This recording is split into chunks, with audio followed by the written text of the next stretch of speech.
ありがとうございます。すべてをまるっと癒すヒーラーのラウです。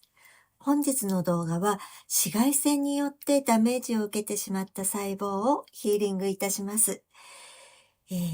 これを撮っているのが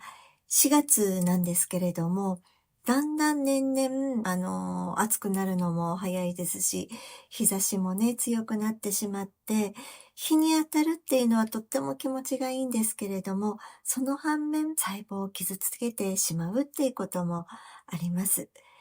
ね。何でも光と影がありますので、できましたら、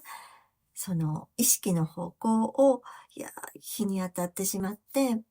ダメージを受けてしまった、日焼けしちゃった、どうしようっていうよりは、日の光の恵みの方に心を寄せていただけたらと思います。最初私のエネルギーワーク、ヒーリングの後、このまま終了、エンディングとなりますので、どうぞリラックスしてお受け取りください。画面は開いたまま、ただしずっと見ていなくても大丈夫です。というわけで、早速ですが、どうぞ。